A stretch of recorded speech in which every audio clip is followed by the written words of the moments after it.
Duit toh. Berarti gitu. Gimana kalau gitu? Sejujur-jujurnya mau ya, jujur mau dia. Pertanyaan yang menjebak. Enggak lah. Jadi kan klien saya bukan hanya yang stres.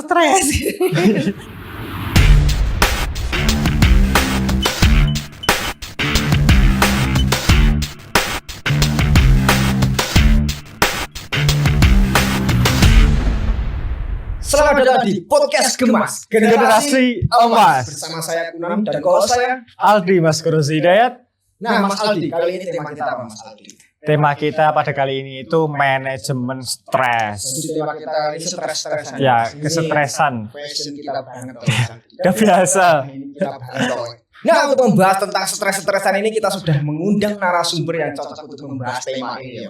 Ya, sudah sekali. Mengundang seorang klinis psikolog di RSUD Harjono Ponorogo, yaitu ada Bu Karina. Selamat pagi Bu Karina. Selamat pagi, apa kabar? Baik Bu.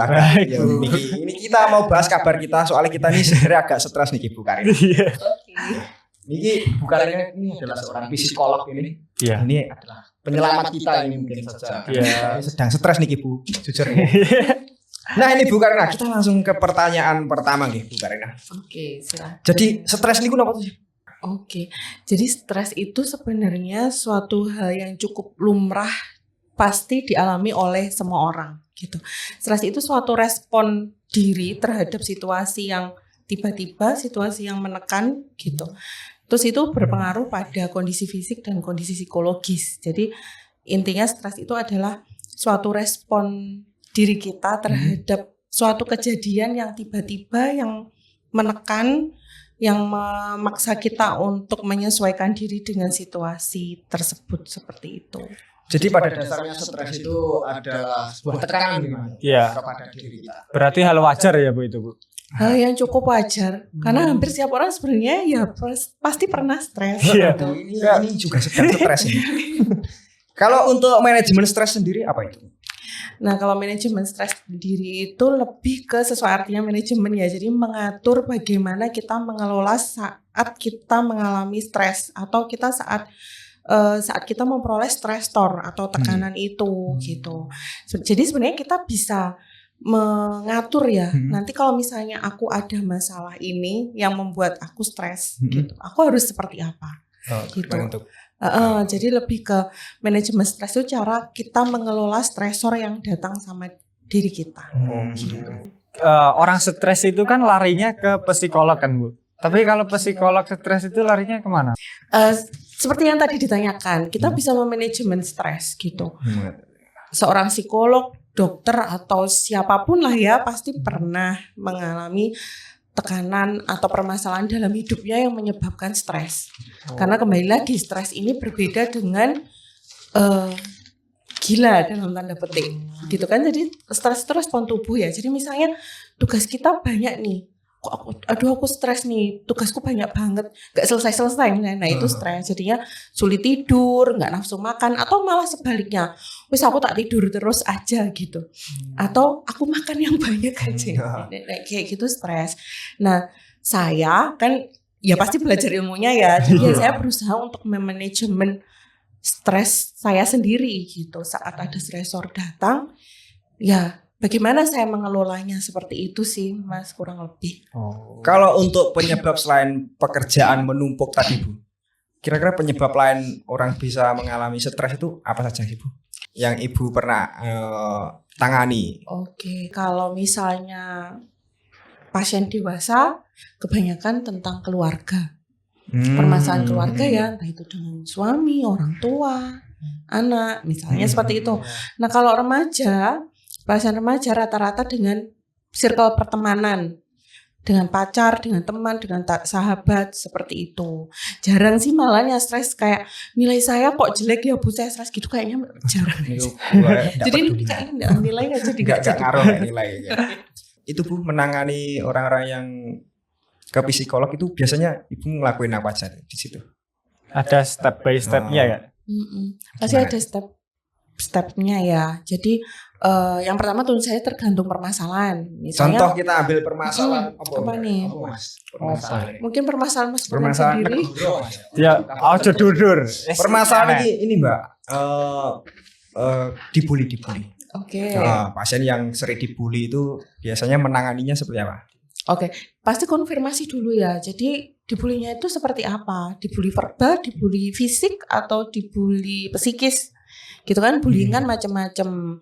Terkadang ada yang kalau zaman dulu manggil nama orang tua bapaknya itu kan udah biasa, dari zaman dulu sudah ada kayak gitu. Tapi anak sekarang sudah tersinggung sampai akhirnya nggak mau masuk sekolah. Jadi benar-benar kayak di asesmen ya, istilahnya kalau di kami di asesmen dulu apa sih yang menyebabkan dia seperti ini? Oh, dibully. Dibulinya seperti apa sih gitu. Kemudian kita ke arah selanjutnya, asesmen lanjut seperti asesmen kepribadian, tes kepribadian seperti itu. Terus kemudian diberikan terapi. Terapinya gimana?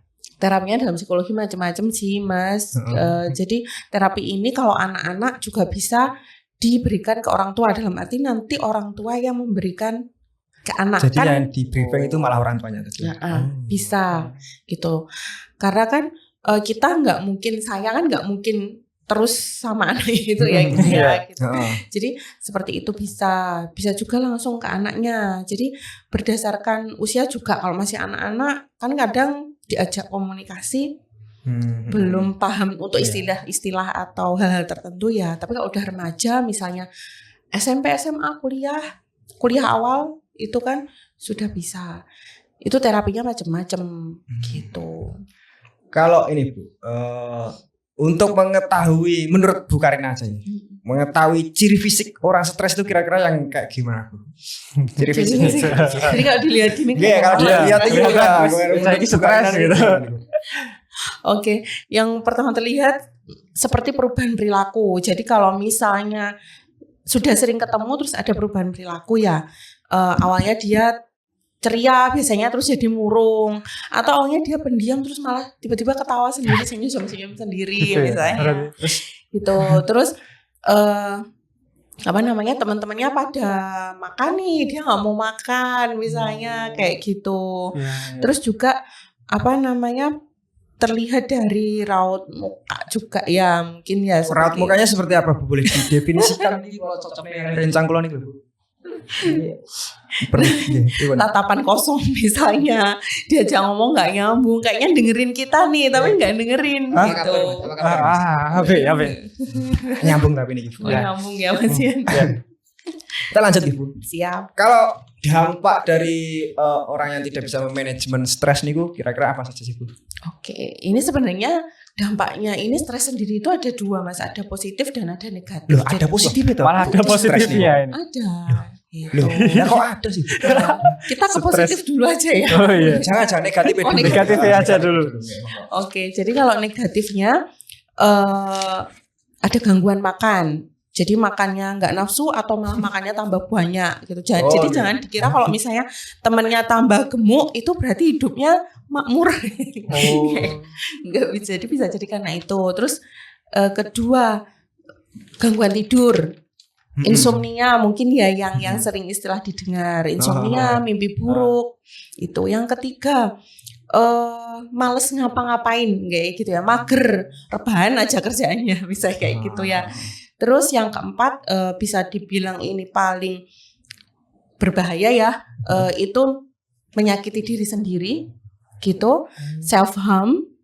Itu mungkin kita akan bahas nanti Ibu. Oke, self harm dan kemudian sampai mengarah ke gangguan psikologis atau gangguan mental yang lebih berat jika stres ini tidak segera diatasi. Nah, itu kalau negatifnya. Kalau positifnya kok katanya ada, itu gimana sih Bu? Kok bayang bisa gitu. Kok bisa ya? Jadi kalau positifnya itu terkadang beberapa orang stres udah tahu kan, oh misalnya ada tugas nih banyak, oh berarti aku harus cepet-cepet nih menyelesaikan. Jadi akhirnya kan mendorong kita untuk lebih kreatif. Nah, lebih mendorong, lebih memaksa diri. Memaksa diri kan akhirnya untuk kreatif gitu. Oh saya fobia berbicara di depan umum nih, tapi saya harus bisa nih mencoba. Akhirnya Bisa Bisa, gitu. ya. Jadi itu memotivasi bisa jadi motivasi seorang. Bisa jadi mendorong seseorang untuk lebih kreatif lagi. Bisa menyemangati lagi. Ya seperti itu sih dampak positifnya dari stresor itu sendiri. Kalau Mas Aldi sendiri sebagai mahasiswa tentu saja sering sekali yang mengalami stres Mas Aldi. Wow. Ini yang paling stres itu kira-kira Mas Aldi sampai piye? Boleh cerita sedikit Mas Aldi? Kalau untuk saya itu paling stres itu potong rambut. Wih. Mas. Iya, iya. Itu sampai ini stres piye? Oh, Nah. maksudnya kejadian apa yang biasanya Kejadian yang bikin saya stres itu ibaratnya kayak ada tugas, saya ngerjain tugas, itu tugas itu dari dosen. Nah, setelah saya mengerjakan tugas, saya serahkan ke dosen, ternyata revisi semuanya. Nah, kayak gitu. Gitu. Itu kalau mengambil gambaran dari mahasiswa-mahasiswa ya. Hmm. Itu cara penanganannya gimana sih, Bu? Kalau dari sudut pandang Ibu tentang mahasiswa yang sedang mengalami kayak gini, Bu. Ya, Itu stres. Iya, nah kembali lagi jadi itu sebenarnya hal yang wajar ya kita udah mengerjakan terus kemudian ternyata harus revisi. Iya. Ya kita siapnya, jadi kita apa ya namanya memberi motivasi sama diri sendiri. Oh oke, nggak apa-apa. Memang ini harus proses yang harus dilewati. Jadi sebelum melakukan sesuatu kita punya kelonggaran ya sama diri sendiri kan terkadang itu ekspektasi kita. Tuntutan dari kita sendiri atau mungkin tuntutan dari orang tua, ayo cepat lulus gitu misalnya. Iya. Jadi kan akhirnya kita memaksa Nge-push, push diri untuk harus cepat ini. Dosen harus setuju ini padahal untuk kita mencapai sesuatu yang lebih baik pasti ada proses yang harus dilewati dan itu terkadang yang tidak mudah. Jadi kayak memotivasi diri sendiri aja gitu. Jadi oke, ini nggak apa-apa, aku harus melewati gitu. Aku pasti bisa. Jadi kayak kata-kata pede, Bu. kata-kata yang positif untuk mensugesti diri sendiri nanti itu salah satu cara untuk mengatasi stres sih gitu. Jadi tidak malah sebel sama dosennya misalnya terus Ya. Sebel. Tapi lek terakhir saya ini gede rak yo niki panggah sebel nih. Manusiawi lah pokoknya. Iya, iya manusiawi sebel nggak apa-apa tapi bukan yang Lagi kira yo kok delok dosen bener. Ini dulu dosenku. Pak, jangan sepuro lah, Pak. Jangan sepuro. nggih Pak kula nggih nyuwun sepuro. Ya, Lanjut ya Bu niki. oke. Kalau di tingkatan seatas stres niku apa Bu? Ada enggak? Oke, ya ada. Jadi stres ini kan salah satu Stres kan kalau gambarnya dasar banget guys. Semua orang melakukan. Tapi kalau sudah ke level selanjutnya sudah waduh kesetresan ngono terus namanya Oke, dari stres itu ada fase depresi, kemudian gangguan psikologis lainnya disebut psikotik biasanya yang sudah memerlukan penanganan yang lebih yang intens seperti itu. Nah ini untuk Bu Karnia sendiri pernah dapat pasien yang psikotik nih atau belum? Iya pernah Mas. Jadi kalau sudah mengarah ke psikotik, kalau di rumah sakit ya kami bersama dengan dokter spesialis jiwa gitu Itu biasanya karena penanganannya harus gimana? karena memerlukan pengobatan, obat minum maksudnya obat. Jadi selain tapi dokter jiwa juga memberikan edukasi, psikoterapi, psikofarmaka, obat itu juga dilakukan. Jadi biasanya bersama-sama. Jadi fungsinya ya antara lain untuk kan biasanya orang dengan halusinasi beberapa cenderung emosional, mudah marah, ngamuan gitu ya. Nah, nanti kan tujuannya gimana sih biar dia lebih tenang, nggak ngamuan, nggak marah-marah gitu. Ngomong-ngomong tentang psikolog, seberapa penting sih Bu orang itu harus ke psikolog itu emangnya psikolog itu seberapa penting untuk pengaruhnya ini? Oke, penting enggaknya kayaknya tergantung sama orangnya sendiri ya gitu. Kembali ke yang memerlukan ya. Oke. Enggak setiap ada masalah nih misalnya tiba-tiba chat saya, Bu saya begini-begini gitu. Enggak kan.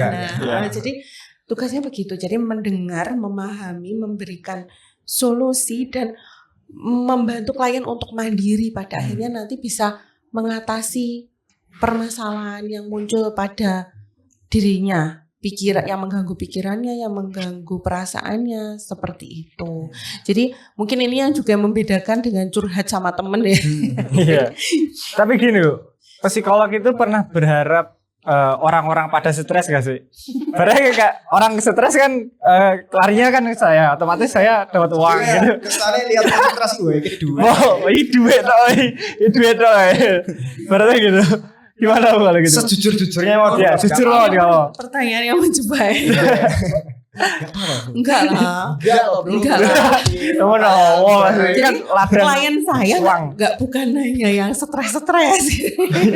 Jadi klien saya kan psikologi itu luas ya. Jadi ada yang buat untuk tahu bakat minatnya dia, buat ingin tahu potensinya seperti itu. Buat kayak misalnya tes mau kerja, nah kayak gitu kan juga ke psikolog kan, Mas gitu. Jadi enggak seperti itu ya. Kami malah seneng kalau misalnya ada klien yang misalnya sekali datang itu sudah gitu. Maksudnya enggak balik lagi buat curhat lagi. Udah ngerti yang harus apa yang dilakukan pertama kali. Terus setelah itu kan saya kan merasa berarti saya bisa nih membantu dia mengatasi. Jadi malah ada kepuasan tersendiri kalau dia nggak balik lagi gitu loh. Kalau klien ini nggak balik lagi gitu. Terus untuk Bu Karnia niki memandang zaman sekarang sama zaman dulu niku peningkatan stresnya niku seperti apa? Maksudnya peningkatan stres Mas. Maksud saya kayak Tingkatan stres. kayak dulu niku nggih. Zamane dulu niku nggih. Zaman saya. Seanu niki apa mboten nggih Bu? Selemah niki maksudnya penyebab stresnya seanu niki napa mboten nggih?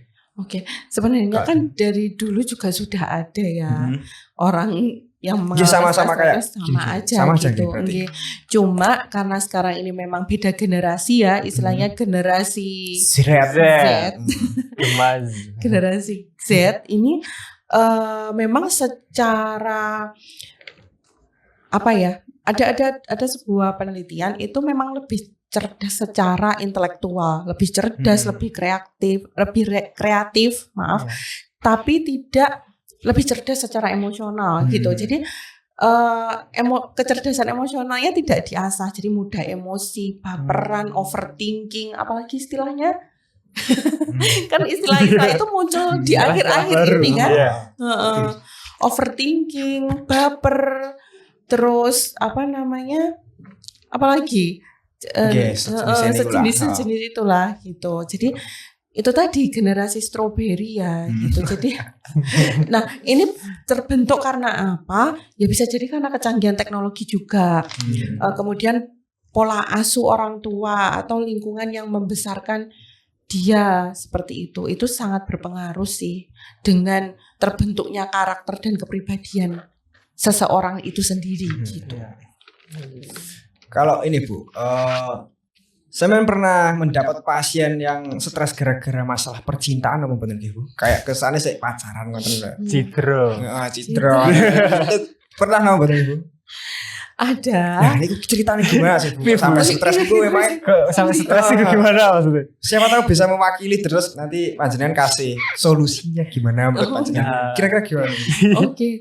Jadi kebanyakan, jadi nggak hanya perempuan ya. Jadi ini saya cerita ke yang laki-laki aja ya. Laki-laki juga ada yang curhat. Wah. Kok ketawa sih Mas? Iya, enggak. Kenal aku Bu tak jengok. Iya. Kurang. Iya, nanti tak kenalin ya. Biar dicarikan pacar baru. Oke, jadi contoh singkat ya. Jadi ada seorang anak laki-laki pelajar lah ya. Itu menyukai cewek gitu. Nah, ternyata si sahabatnya laki-laki ini, jadi ada mereka bersahabat gitu, menyukai cewek yang sama. Nah, ceweknya ini milih temennya ini gitu Mas. Cinta segitiga. Iya, atau segi berapa juga sih. Terus nih Bu. Nah, terus dia dampaknya sampai yang kemarin itu kenapa sampai ke saya itu dia tidak mau sekolah. Ini usia berapa nih? SMA. SMA. Jadi dia nggak mau ketemu dengan temennya, dengan cewek yang dia tadi. Jadi seperti itu. Tapi alhamdulillah sekarang udah mau sih. Nah, niku sebelum ke mau kan ada penanganan gitu dari sampean. Niku penanganannya harus gimana Bu? Siapa tahu kan bisa mewakili orang-orang yang kasusnya sama. Iya. Ini mah rahasia sebenarnya. Oh, rahasia. Rahasia. Dasarnya orang itu harus Dasaran. move on lah. Terus ya. Ya. Oke, dasarnya ya karena ini kan terjadinya di sekolah ya. Dalam arti gini, dia nggak mau sekolah karena ada dua orang itu. Tadi ya. Yang pertama ya harus kerja sama guru di sekolah, guru BK mungkin ya, kan SMA udah ada guru BK kan. Iya. Kerja sama guru BK, kerja sama orang tuanya, kayak gitu. Jadi tidak hanya orang tuanya sendiri yang motivasi, ayo sekolah nggak apa-apa. Jadi kerja sama antara berbagai pihak itu tadi sih, itu penting untuk mendukung dan mensupport dia bahwa pacaran atau menyukai lawan jenis itu bukan akhir terus ditolak, itu bukan akhir dari segalanya. Intinya kayak gitu. Berarti harus diyakinkan deh kalau ini tuh enggak akhir dari segalanya. Intinya kayak dikasih kepercayaan diri lagi gitu. Iya, dikasih kepercayaan diri dan yang pasti merubah pandangan ya, orientasi terhadap sesuatu. Prioritasnya anak sekolah itu kan sekolah gitu kan, ya udah sekolah aja. Nah, terakhir nih. Untuk pesan-pesan untuk generasi sekarang ini, Gen Z ini yang sedang mengalami masalah seperti ini, kira-kira pesannya apa sih Bu? Oke. Untuk pesan untuk Gen Z remaja-remaja saat ini, terima kasih sudah lebih aware tentang kesehatan jiwa. Kan sekarang digaungkan dikit-dikit kesehatan jiwa ya. Dikit-dikit kalau misalnya mental health, kalau misalnya dibully atau apa, sakit hati, saya kena mental gitu kan. Gitu. Jadi sebenarnya bagus sih aware tentang kesehatan mental, terima kasih, tapi jangan sampai self diagnosis. Jadi jangan mendiagnosa diri sendiri, oh saya stres, saya depresi, saya bipolar atau dan lain sebagainya gitu. Jadi saat merasa diri sendiri itu berbeda atau mengalami perubahan yang bikin gak nyaman, segera tanyakan ke profesional, mencari bantuan ke profesional. Jangan kembali lagi nonton lihat di gadget gitu ya. Jadi intinya seperti itu, dan stres itu adalah hal yang normal, hal yang cukup wajar dialami setiap orang. Memang kita nggak bisa mencegah, tapi kita bisa mengelola dan memanajemen stres dengan baik selama kita mau. Nah, kali ini kita akan masuk ke sesi Q&A, Mas. Q&A. Ya, jadi saya sudah menyiapkan pertanyaan dari para orang-orang random, netizen ya. Nih, mau cerita dikit ya, saya pernah pacaran dan pada saat itu seolah-olah berjalan mulus dan diterima baik oleh keluarganya. Dan tiba-tiba aja setelah hubungan itu dan putus hubungan, dari kejadian tersebut saya merasa stres banget dan ada rasa trauma. Itu cara mengatasi biar bisa move on dan ikhlas gimana? Kalau boleh gimana tutor balikan? Loh. Gimana? Kan Pengen balikan. Cara mengatasi biar bisa move on dan ikhlas pada gimana? dasarnya niki hubungannya kandas, terus gimana sih biar bisa move on gitu ya. Soalnya masih stres terus nih nggak bisa move on, itu gimana sih? Oke, jadi kembali lagi kepada diri sendiri ya gitu, bahwa segala sesuatu di dunia ini kan bukan milik kita ya, gitu. Jadi anggap saja memang yaitu positif self talk ya sama diri sendiri. Oh dia memang bukan jodohku misalnya. Bukan Anda Mas. Ini cewek apa cowok tadi ya? Gak tahu, random. Kita menjaga jadi privasi. Iya. Waduh, ayo ini gimana? Jadi yaitu positif self talk ya, sama diri sendiri harus pede, harus yakin. Kalau misalnya itu tuh bukan yang terbaik bukan dirinya untuk dirinya dan menemukan bakal menemukan yang terbaik yang ke lebih depannya, Mbak. dan ya. di waktu yang tepat ya Mas ya, Ya, benar. gitu. Ya, jadi kalau kalian itu disakitin oleh orang lain, kalian itu ke depannya akan menemukan seseorang yang tepat dan kalian itu akan merasa berharga di orang yang tepat. Mantap. Mantap. Oke, pertanyaan selanjutnya. Nih, banyak fenomena mahasiswa semester akhir yang mengakhiri hidup karena mendapat tekanan. Lalu, seberapa penting sih manajemen stres berpengaruh pada pengendalian diri? Karena kan seperti yang baru viral kemarin, jatuh dari gedung. Itu kan gara-gara stres, gitu kan Bu. Nah, itu seberapa penting sih manajemen stres itu? Nah, manajemen stres ini memang sangat penting ya. Jadi kalau bisa kita tuh nulis. Jadi kalau misalnya saya begini, saya harus bagaimana. Kalau misalnya saya begini, saya harus bagaimana. Seperti itu. Jadi jangan hanya di angan-angan saja gitu. Terus tetapkan lagi tujuan. Kayak misalnya tujuannya kuliah atau sekolah itu untuk apa gitu. Jadi saat kita sudah menetapkan tujuan untuk kuliah atau sekolah, saat ada rintangan atau cobaan apapun kan kita insya Allah bisa menghadapi ya gitu. Dan yang pasti diskusikan dengan orang-orang terdekat. Nah kita orang-orang yang mengakhiri hidupnya bunuh diri lah atau self harm ini nggak bisa langsung disalahkan ya. Nah karena bisa jadi mungkin memang mereka tidak punya dukungan keluarga, tidak ada sosial yang mendukung, social supportnya kurang, nggak punya teman misalnya untuk mensupport atau bahkan keluarga malah menekan misalnya seperti itu. Jadi tidak bisa langsung disalahkan. Tapi kembali itu tadi karena generasinya udah berbeda ya.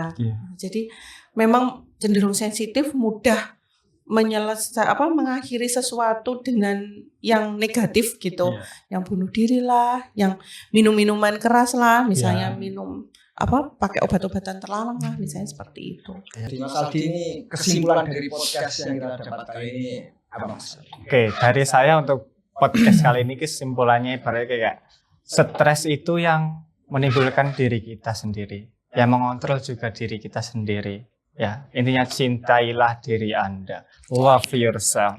Cintailah diri Anda sebelum Anda mencintai orang lain. Asik.